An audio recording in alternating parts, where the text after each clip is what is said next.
All right, let's get this thing You can't started. stand it. They're so close. I was going to make shrimp fried rice, but the wife changed my mind. She said, I want combination.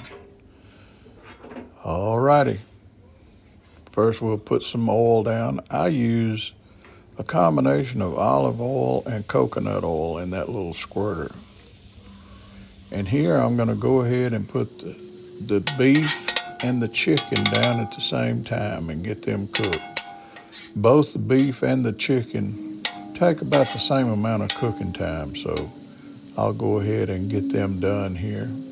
Of course, we're going to salt and pepper them. And of course, I'm going to use my Roll Tide Alabama salt and pepper shakers. You know it. Now, I'm going to cook this meat, not all the way, but I'm going to cook it most of the way. Then we're going to take it, put a little bit of oil down there, and I'll go ahead and start the shrimp. Got some fairly good sized shrimp here. Oh, a couple of chunks of meat made it in there with them. That's okay. They'll be a little bit towards the medium rare side, and that's the way I like it anyway. So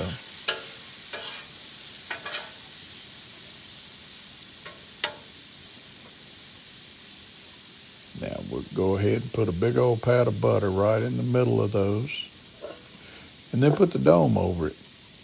Cause shrimp, they benefit from having that dome and getting that little bit of steaming action going. Now this almost all the way cooked chicken and beef, I'll go ahead and put over here on the warm side, not the hot side of the griddle. I save that one side over there. I don't turn the burner on over there. There's enough heat just coming from the other burners that meat will continue to cook over there. Very slowly, but it will continue to cook. Go ahead and stir this in. Make sure that butter gets spread around. Man, I can't tell you how much butter makes shrimp just taste so good. Go ahead and scrape off my spatulas there. We'll go ahead and start these veggies. Now you notice I didn't put any oil down for them. That's because I'm going to squirt just a little bit of oil right there and just kind of mix it in with them. Lay them out flat. Make sure you scrape off. Listen, every time you scrape off something off of that spatula, it just adds flavor. When you're cooking along there on a Blackstone or a big grill like this, and you take those scrapings, don't throw them away. Those scrapings, they're flavor. I'm telling you what, you don't want to mess with them. So we'll go ahead and stir that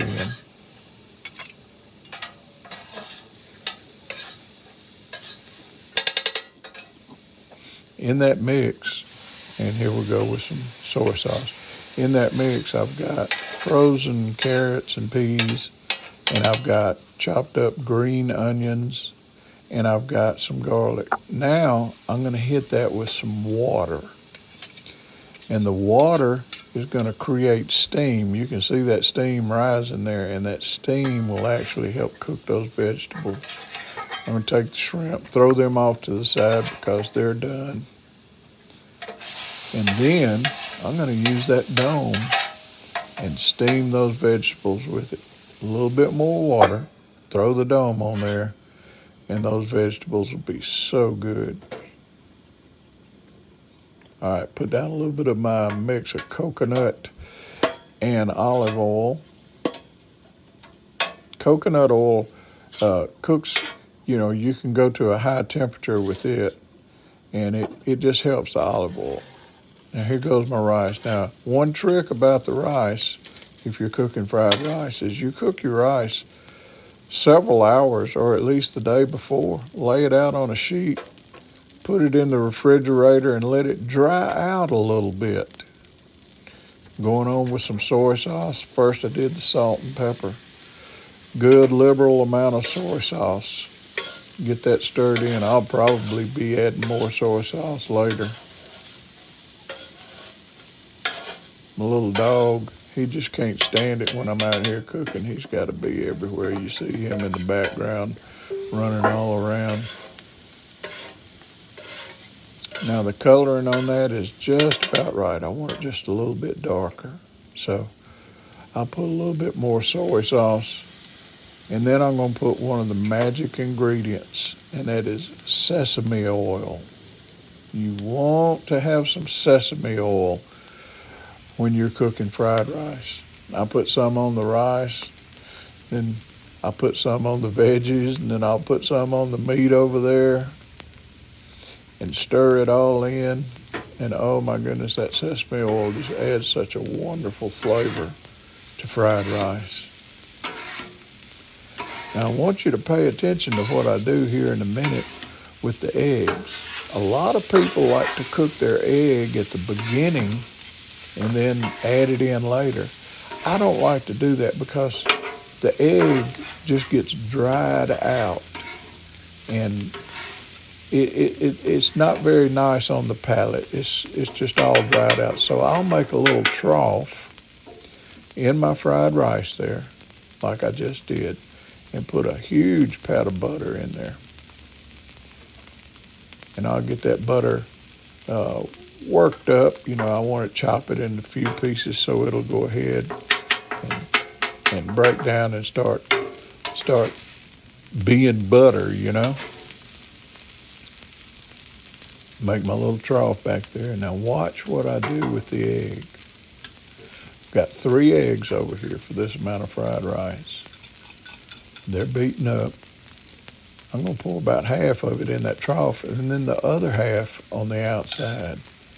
And this is going to do several things.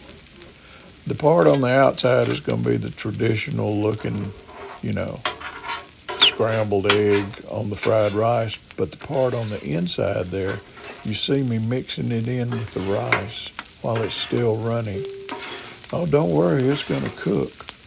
But it's going to add a creaminess to the rice itself because I didn't cook it all the way before I added it in. And we really like it this way. It works good. Now here you see me scraping off some more off of my spatula and scrape off the bottom there. All that goodness and that flavor on that flat surface is just built up. And you want to scrape it and incorporate that into your rice. It's just so good. And we're going to add the meat in, stir it up, put it in a big bowl, and it'll be ready to go. I'll be taking it inside in just a few minutes. And I got 2 hungry people in there who are just waiting on some good fried rice. I really hope you enjoyed this video. This is how I cook fried rice out on the griddle. So it's not that hard. It's not rocket science. Just do it and enjoy it.